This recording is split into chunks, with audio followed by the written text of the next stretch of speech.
और वो मॉन्क्स उस राक्षस को कैद करने के लिए निकल ही रहे थे कि उतनी देर में उन दोनों आदमखोरों ने उन सब पर हमला कर दिया। पुलिस वाले शूट करने की कोशिश करते हैं पर वो शूट नहीं कर पा रहे थे। वेदा ने उनमें से एक को पकड़ा कि तभी दूसरे ने वेदा का गला पकड़ लिया और वो वेदा को हवा में उठाने लगा। सब लोग साइड में खड़े होकर देख रहे थे। वेदा को कुछ भी समझ नहीं आ रहा था कि आखिर यहाँ पर हो क्या रहा है। उनका दम घुटने लगा कि तभी उन्होंने अपनी जेब से एक छोटा सा खंजर निकाला और उस दूसरे आदमखोर के हाथ में दे मारा, जिससे वो जोर जोर से चिल्लाने लगा। वेदा तुरंत उसे मारने जाते हैं कि अचानक से उनके हाथ रुके। रुको, मैं इसे मार नहीं सकता। ये एक इंसान है, भले ये एक आदमखोर है पर है तो ये इंसान, और मुझे ये हक नहीं है कि मैं किसी इंसान को मारूं। और मुझे ये सब धुंधला धुंधला क्यों दिखाई दे रहा है? कहीं ये सब सपना तो नहीं? नहीं, मैंने उन आदमखोरों को करीब से देखा है। रुको, शायद ये सपना है। नहीं, ये सच है। पर ये कैसे हो सकता है? मैं कहां पर हूं? क्या ये सपना है या सच? वेदा जोर जोर से ये बोल रहे थे कि आसमान से पानी की बूंदें गिरने लगी, बारिश होने लगी, पर पानी धीरे धीरे भरने लगा और वो डूबने लगे। वेदा पानी की गहराइयों में जा रहे थे। उन्हें कुछ भी समझ नहीं आ रहा था कि एक झटके से वो उठे। उन्होंने देखा कि वो सर से पैर तक गीले हैं। वेदा ने देखा तो सामने अमेश था, जो अपने हाथ को पकड़े बैठा हुआ था और उसके हाथ से खून बह रहा था। तो आ गया तुझे होश? तू पागल है क्या? तुझे पता नहीं अचानक से क्या हो जाता है? ये देख, तूने क्या किया। तूने इस बेचारे पर चाकू से हमला कर दिया। कल तुम अपने पैर पर कोयला रख रहे थे। वेदांत मिश्रा, तुम पागल हो रहे हो, पागल। फॉरेस्ट ऑफिसर वेदा के कंधे को झंझोड़ते हुए कहते हैं, जिस पर वेदा एकदम से खड़े हुए। नहीं, ये सच नहीं है, ये सपना है। ठहरो, जो मैं देख रहा था शायद वो सपना है, ये सच है। हे भगवान, ये क्या माया जाल है। वेदा काफी उलझन में थे। सच, सपना, उन्हें कुछ भी समझ नहीं आ रहा था कि तभी वो मॉन्क अमेश आगे आया और बोला, वेदा जी, इसमें आपकी गलती नहीं है। वो राक्षस यानी कि धृजवान आपके दिमाग के साथ खेल रहा है, और ये इसलिए हो रहा है क्योंकि आपकी आध्यात्मिक शक्ति बहुत ज्यादा है, और जिसकी आध्यात्मिक शक्ति बहुत ज्यादा होती है, ये ताकतें उन पर ज्यादा हावी हो जाती हैं। और मैं आपको एक बात बताऊं, वो राक्षस इस जंगल में नहीं है अभी, बल्कि आपके दिमाग में है। धृजवान को पहले आपको मानसिक स्तर पर हराना होगा। वेदा जी, संभल कर हर कदम उठाइएगा, क्योंकि वो आपके साथ अभी खेल रहा है। वेदा को अमेश की बात बहुत अच्छे से समझ आई। उन्होंने फ्लेयर गन उठाई और चलाई, जिससे सब लोग इकट्ठा हो गए। क्या हुआ? लाशें मिल गई?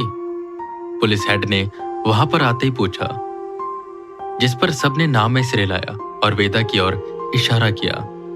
वेदा वहीं एक गिरे पेड़ पर बैठे हुए थे, जिस पर वो बूढ़ा मॉन्क आगे आया और बोला, क्या हुआ वेदांत, सब ठीक तो है ना? जिस पर वेदा खड़े हुए और बोले, मैं चाहता हूं कि मॉन्क्स को छोड़कर आप सब लोग यहां से चले जाइए। यह जगह बहुत खतरनाक है और वो राक्षस मेरे दिमाग के साथ खेल रहा है। मैं पागलों की तरह सब पर हमला करता जा रहा हूं। और अमेश की बात सही थी, मैं उसे बाहर ढूंढ रहा था, जबकि वो मेरे दिमाग में छुपा है और मैं उसे हरा करूंगा।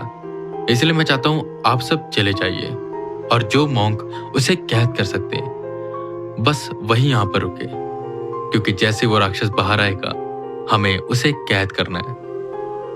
वेदा की आंखों में एक अलग तरह की चमक थी, जिस पर वो पुलिस वाले, फॉरेस्ट ऑफिसर और एक दो मॉन्क वहां से चले गए। वेदा और बूढ़े मॉन्क और 3 और मॉन्क वहीं पर बचे जिन्हें उस राक्षस को कैद करने के मंत्र आते थे। अमेश उनमें से एक था। वेदा जी, आप क्या करने का सोच रहे हैं और कैसे बुलाएंगे हम उस दानव को बाहर?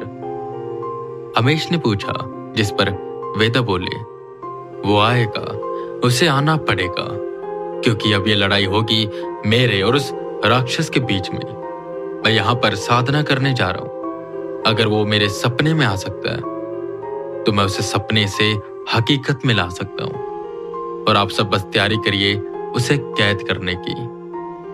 वो इतना बोल ही रहे थे कि तभी दाएं तरफ से आवाज आई, क्या ये इतना आसान है? मुझे तुम कैद करोगे? तुम? मैं कौन हूं शायद तुम जानते नहीं हो। दिलजवान की ताकत को तुमने पहचाना नहीं है। मैं अपना बदला लेने आया हूं, बदला इन साधुओं से जिनके पूर्वजों ने मुझे कैद किया था। इतने सालों से मैं उस छोटे से मटके में कैसे रहा हूं ये मैं जानता हूं, और इसीलिए मैंने ये सब जाल बिछाया। और अब बारी आ चुकी है बदला लेने की। इतना बोल वो जोर से गरजा और वहां पर जितने पेड़ थे उनसे लाशें लटकने लगी, जिनके आधे धड़ गायब थे, मतलब पैर का हिस्सा नहीं था। और ये धड़ उनके थे जो गायब हो गए थे, जो कल रात गुम हो गए थे, और उनके जो आज वेदा की टीम को छोड़कर गए थे, यानी पुलिस वाले, फॉरेस्ट ऑफिसर और 2 मॉन्क। ये देख सब लोग डर गए और मॉन्क्स खड़े हो गए। वेदा की आंखें भी बड़ी हो गई, उनका खून खौलने लगा। वो वहीं पर बैठे। हम नहीं रुकेंगे, आज आर या पार। सारे मॉन्क्स भी बैठ गए और मंत्र का जप करने लगे। वेदा बस ध्यान किए हुए थे। उन्हें तरह तरह की आवाजें सुनाई दे रही थी और थोड़ी ही देर बाद उनकी आंखें खुली। सारे मॉन्क जो मंत्र पढ़ रहे थे, उनके सर धड़ से अलग कर दिए गए थे। मैं जानता हूं यह सच नहीं है, और इस बार तुम मुझे बेवकूफ नहीं बना सकते। त्रिजवान, मैं आ रहा हूं। वेदा गरजे और उसे ढूंढने लगे।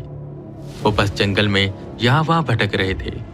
अंधेरा होने लगा कि तभी उन्हें याद आई वो गुफा।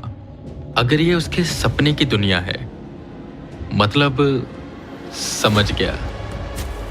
वो तेजी से उस गुफा की ओर बढ़ने लगे कि तभी उन्हें वो 2 आदमखोर दिखाई दिए। उन आदमखोरों ने वेदा पर हमला किया। वेदा नहीं चाहते थे कि वो असल जिंदगी में किसी को चोट पहुंचाए, तो उन आदमखोरों से बचकर वहां से भागने लगे और किसी तरह उस गुफा के अंदर घुस गए। चारों तरफ कंकाल ही कंकाल थे और एक खून की नदी बह रही थी। वेदा का दिल ये सब देखकर घबरा रहा था, और शायद अब सच में वो पहुंच गए थे उस राक्षस के ठिकाने पर। वो आगे बढ़ते रहे कि एक अंधेरे में उन्हें 2 चमकती आंखें दिखाई दी, ठीक वैसी जैसे उन्हें सपने में दिखाई दी थी। आने दो उसे, उसका मुकाबला मुझसे है। वेदांत, तुम आगे आओ। ये मेरा पालतू जानवर है, बहुत वफादार है, मेरे लिए शिकार कर कर लाता है। इसी ने तुम्हारे उन दोनों साथियों को मारा था।